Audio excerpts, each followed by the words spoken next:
नमस्कार, स्वागत है। उच्च शिक्षा उत्कृष्टता संस्थान भोपाल की ओर से छात्रों के हित में ज्ञान में एक प्रोग्राम के अंतर्गत एक विषय के शीर्षक मील प्लानिंग के संदर्भ में मैं Chandrakanta Maurya, assistant professor food science and quality control department, IEHE Bhopal से आपके सामने प्रस्तुत हूँ। मील प्लानिंग विषय के अंतर्गत आज हम जिन विषयों को शीर्षकों को कवर करेंगे वे हैं learning outcomes, link to previous topic, introduction of meal planning, concept and importance of meal planning, objectives of meal planning, इसके उद्देश्य, प्रिंसिपल ऑफ मील प्लानिंग के क्या सिद्धांत हैं, फैक्टर्स अफेक्टिंग मील प्लानिंग को कारकों जो उनको प्रभावित करते हैं उनके विषय में जानेंगे, tools required before planning meal and points to be considered, link for further readings and references.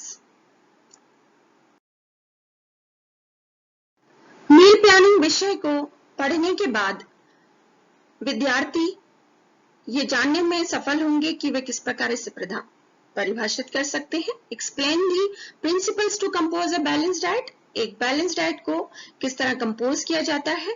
Identify and nutritional needs of an individual, व्यक्तिगत रूप में किस तरह से किसी एक व्यक्ति विशेष की पोषणिक आवश्यकताओं को वो पहचान सकते हैं।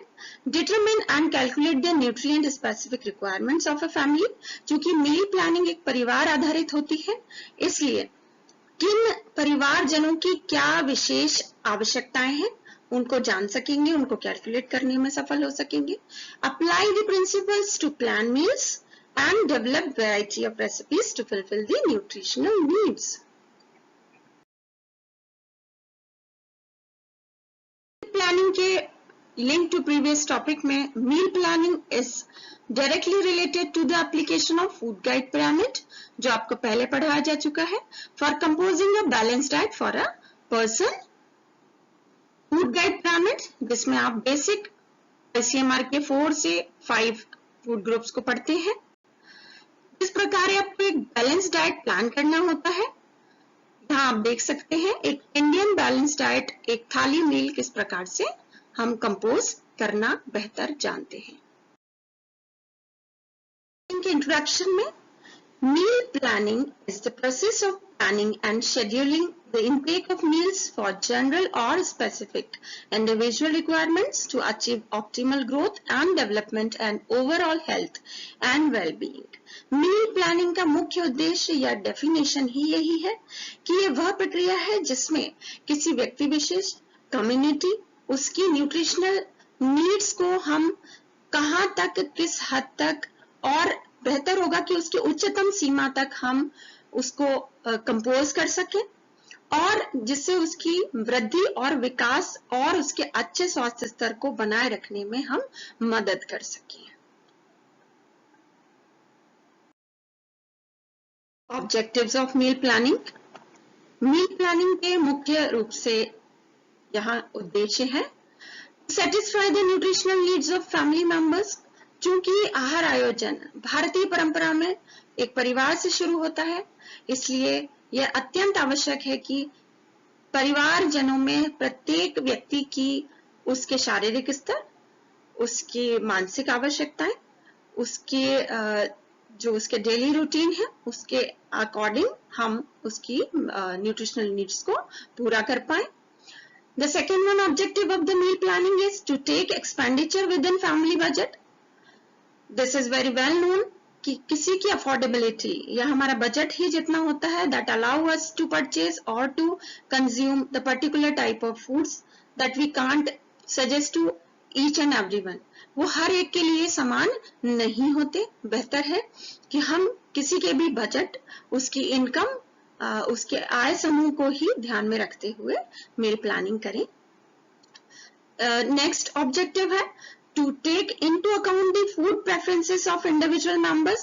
बेहतर होगा किसी की भी चॉइस और उसके डिसलाइक्स दोनों को ध्यान में रखते हुए क्या बेहतर चीजें, किस प्रकार के बेहतर खाद्य पदार्थ जो कि न्यूट्रिशनली और पैलेटेबिलिटी या स्वादिष्ट यदि हम कहें तो वो उसको बेहतर तरीके से, एक और पॉइंट है यहाँ पर कि उसकी पाचन क्षमता अच्छी होनी चाहिए। कोई भी भोज्य पदार्थ इस प्रकार का ना हो कि उसे एलर्जी हो। तो हमें किसी भी व्यक्ति विशेष या इंडिविजुअल के चॉइसेस को ध्यान में रखना बहुत आवश्यक है। अदरवाइज आप कितना भी अच्छा भोजन परोस लें, यदि वो उसे खाने में ही इंटरेस्टेड नहीं है तो आप उसे किसी प्रकार का पोषण नहीं दे पाएंगे। Next objective, using methods of cooking to retain maximum nutrients. The type of cooking methods in Indian scenario, pressure cooking आजकल सबसे ज्यादा प्रचलन में है और जो स्वास्थ्य के लिए भी बहुत अच्छी है। ज्यादा से ज्यादा न्यूट्रिएंट्स को का लॉस ना हो पाए इसकी कोशिश करनी चाहिए। इस प्रकार की प्रैक्टिसेस डेवलप करनी चाहिए और सजेशंस भी दिए जाना जरूरी है। To economise on time, fuel and energy, ये बहुत आवश्यक बिंदु है कि हम अपनी इकोनॉमी को फ्यूल और एनर्जी दोनों के ही पॉइंट ऑफ व्यू से मेंटेन करने की कोशिश करें और हम अपने जो जिनके लिए हम मील प्लानिंग कर रहे हैं, चाहे वे परिवार है या कोई विशेष व्यक्ति विशेष है या कोई समूह है, कम समय में, कम फ्यूल में, कम साधनों में जो उनके रिसोर्सेज अवेलेबल में, उनको कम ऊर्जा के साथ एक बेहतर स्वास्थ्य स्तर प्रदान करने के लिए अच्छे फूड चॉइसेस ऑप्शंस को हम चयन करने में उनकी हेल्प कर सकें। To serve attractive and appetising meals, this is the mandatory one until unless the food is attractive, palatable और ज्यादा से ज्यादा देखकर जैसे हमको लगता है कि इसे हमें खाना चाहिए, तो हम इस तरह के ऑप्शंस अपनी मील प्लानिंग में शामिल करें। यही इसका मुख्य उद्देश्य है। बात करते हैं प्रिंसिपल्स ऑफ मील प्लानिंग की। There are the principles of meal planning. Meeting nutritional requirements, meal patterns must fulfil family needs, meal planning should save time and energy as well as the fuel, meal planning should consider economic constraints, meal planning should consider individual likes and dislikes, meal plan should provide variety, meal plan should give satiety, menus should include locally available foods, and meals should include healthy and functional foods.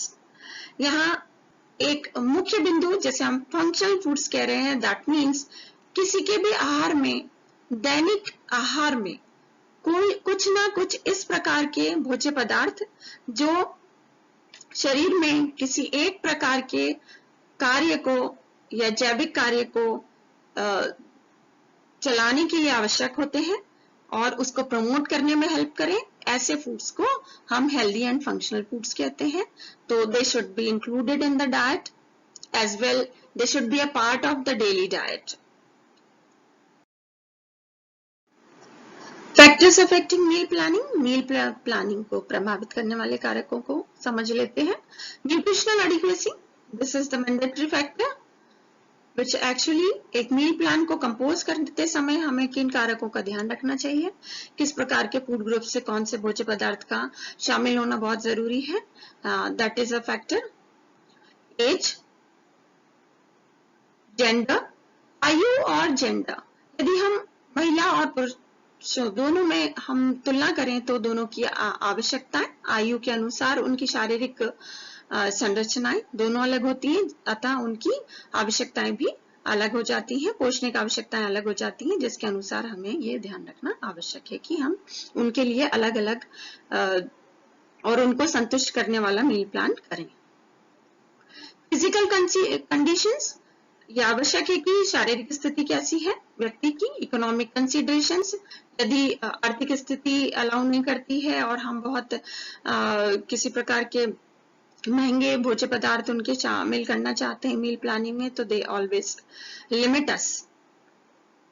Satisfactory value, meal plan की संतुष्ट या satisfactory value बहुत आवश्यक है, otherwise जो digestive system है वो बेहतर तरीके से कार्य नहीं करेगा।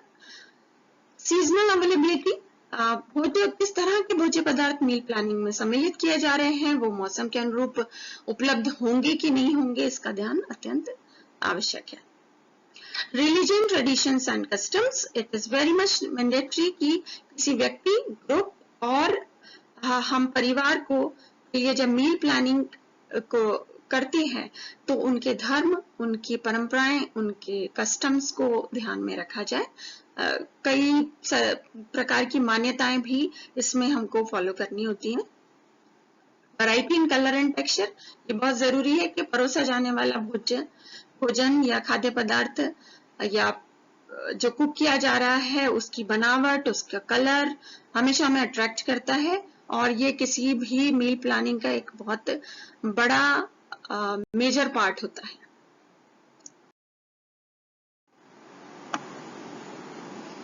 इंडिविजुअल्स की लाइक्स और डिसलाइक्स समझना बहुत आवश्यक है। Weather and climate and food availability, कई क्षेत्रों में मौसम और वहां की जलवायु के अनुरूप ही भोज्य पदार्थ उपलब्ध होते हैं, वहां की फसलें उगाई जाती हैं और उन्हीं को शामिल करके, जैसा कि हम बोल रहे हैं कि लोकल या वोकल फॉर लोकल होना बहुत आवश्यक है और उसी से हमको हेल्थ को प्रमोट करना चाहिए। तो वेदर और क्लाइमेट के साथ ही फूड अवेलेबिलिटी एक ऐसा फैक्टर है जो मील प्लानिंग करते समय ध्यान में रखा जाना आवश्यक है। सोशल कंडीशंस, किसी समाज की किस प्रकार की, आप देख सकते हो किसी भी क्षेत्र में किसी एक विशेष प्रकार के समाज की क्या परिस्थितियां हैं, उनके पास किस तरह के रिसोर्सेज अवेलेबल हैं, उनका लिटरेसी लेवल एंड अवेयरनेस, ये भी एक साथ में ही आवश्यक फैक्टर है। तो इस प्रकार की परिस्थितियों और सामाजिक परिस्थितियों को ध्यान में रखते हुए ही हमें मील प्लान करना चाहिए। फूड हैबिट्स बहुत आवश्यक है। शाकाहारी और मांसाहारी दो प्रकार की, लेकिन इसके साथ ही eggetarian is type of a third type of a group, जहां केवल व्यक्ति शाकाहारी होते हुए भी केवल अपने आहार में एग्स इंक्लूड कर सकते हैं, तो वहां हम इसकी छूट ले सकते हैं और उनके आहार में प्रोटीन की जो अवेलेबिलिटी है, उपलब्धता को बढ़ा सकते हैं। फूड टैबूज, हमारे देश में ठंडा, गरम और हम खुद भी कभी कभी इसको फॉलो करते हैं, परंतु इसके पीछे कुछ वैज्ञानिक तथ्य होते हैं और वो सत्य होते हैं। तो फूड टैबूज को ध्यान में रखा जाना चाहिए। मेडिकल कंडीशंस, किसी व्यक्ति को कोई किसी प्रकार की रोग परिस्थितियां तो नहीं है, इसको हमें हमेशा पहले सुनिश्चित कर लेना चाहिए। तो these are the factors affecting the meal planning. Mental condition, always it is needed to consider a personal level पर, पर्सनल ग्राउंड पर हमें किसी व्यक्ति के फूड एक्सेप्टेंस के फैक्टर को हमेशा कंसीडर करना चाहिए। Tools required before planning a meal, एक आहार आयोजन करने से पहले हमारे पास किस प्रकार के टूल्स या आवश्यक चीजें उपलब्ध होना चाहिए। Standard weight for age and height chart, recommended dietary allowances chart for Indians. Now it is revised by the ICMR. ICMR always released in every 10 years recommended dietary allowances for Indians. आयु समूहों के अनुरूप यहाँ सभी पोषणिक आवश्यकताओं को निर्धारित किया गया है, जिसे हमेशा हमको रेफर करना आवश्यक है। Next tool, food guide pyramid. Food guide pyramid जैसा कि पूर्व निर्धारित और पहले इसका अध्ययन किया जा चुका है, ये भी आपको बेहतर इसका ज्ञान होना चाहिए और ये हमारे पास उपलब्ध होना चाहिए। Food groups with nutrient content, so always there is a need कि प्रत्येक भोज्य समूह का मुख्य पोषक तत्व और वो कौन से पोषक तत्वों में रिच है उनको इंक्लूड किया जाना चाहिए। इसका सजेशन लिस्ट हमारे पास होनी चाहिए। Weights and measures equivalent to household, किसी भी मील प्लान में भोज्य पदार्थ की क्वांटिटी को निश्चित करने के लिए उनकी सर्विंग की मात्रा कितनी होनी चाहिए, उनको हम घरेलू स्तर पर किस प्रकार से माप सकते हैं और उनको आसानी से समझाया जा सकता है, दैट इज रियली नेसेसरी किसी की भी काउंसलिंग करने के लिए। So weights and measures equivalent to household equipment एक आवश्यक सामग्री है। फूड एक्सचेंज लिस्ट, फूड विनिमय सूची, इन भोज्य पदार्थों को किसी एक भोज्य समूह में उनके ही समान पोषक मूल्यों वाले खाद्य पदार्थों से बदला जा सकता है या उनके स्थान पर उनका उपयोग किया जा सकता है। इस प्रकार की सूची जो कि आपको पूर्व अध्ययन में आपके साथ उपस्थित है, आपके पास अवेलेबल है। This also needs to be included. Meal plan करते समय किन मुख्य बिंदुओं का ध्यान रखना आवश्यक है? ये बिंदु है। Meal plan for Indians follows a 5-time meal pattern that may be changed or modified according to the work schedule or occupation of an individual or a family. The second one is meal planning based on choices and variety suggests a weekly menu, 7 days cyclic menu के इस pattern पर हमें meal plan तैयार करना चाहिए. The preferences for meal plan is inclusion of low cost recipe as it is mandatory कि ये हमेशा अफोर्डेबल और इकोनॉमिक कंस्ट्रेंट्स हमको फॉलो करने पड़ते हैं. Methods of cooking should be suggested to ensure the prevention of nutrient loss. The main objective of meal plan is to the higher attainment or the optimum attainment of the nutritional needs. So that is why it needs to be considered. Summary जान लेते हैं. The meal planning is the utmost important factor in family as the health of every member is precious. Meal planning helps to maintain a good nutritional status of an individual by inclusion of adequate amount and variety of foods in her diet. It also ensures optimum nutrient adequacy. It enhances the food acceptance by making the menu attractive in terms of color, texture and palatability. इसलिए कहा जा सकता है कि meal planning is both an art and science that requires a systematic approach by using skills to blend the colors, flavors and textures of the food as an art and as a science in selection of food for optimum nutrition according to one's physiological and psychological responses. इस topic को बेहतर आगे जानने के लिए कुछ text resources ई ज्ञान कोश पर अवेलेबल है. आप ये साइट कर सकते हैं. NIN की आपके पास PDF अवेलेबल है, मॉड्यूल्स अवेलेबल है. वीडियो रिसोर्सेज में one video resource is always there and one online course is being run on Swayam portal, so you can go through that and inquire and get yourself registered. Reference books are here. B. Sri Lakshmi, Dr. M. Swaminathan, Aruna Palta, C. Gopalan, Nutritive Value of Indian Foods and Shubhangini Joshi, Food Science is available for the references. Self assessment के लिए कुछ प्रश्न यहाँ पर आपके सामने प्रस्तुत है. Question: Which is a mandatory tool used for meal planning? Climate, season, weather, RDA chart. The answer is RDA chart. Second one question is food acceptance is affected by color, texture, flavor, and the answer is all. There is a question: nutrition is indirectly related to health. Is it true or false? So this is false. This is directly related to health. Next question: physical activity of an individual does not affect meal planning. True or false? So this is false.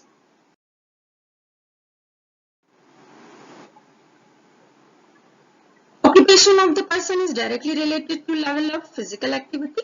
Is this true or false? The answer is this is true. We can identify, we can determine the physical activity level whether it is sedentary, moderate or heavy according to the occupation of an individual. Hope आपको इस विषय के बारे में संतुष्टिपूर्वक जानकारी प्राप्त हो गई है. आशा करते हैं कि आप अपने ज्ञान को बढ़ाते रहेंगे. Thank you. Keep learning, keep growing and keep smiling.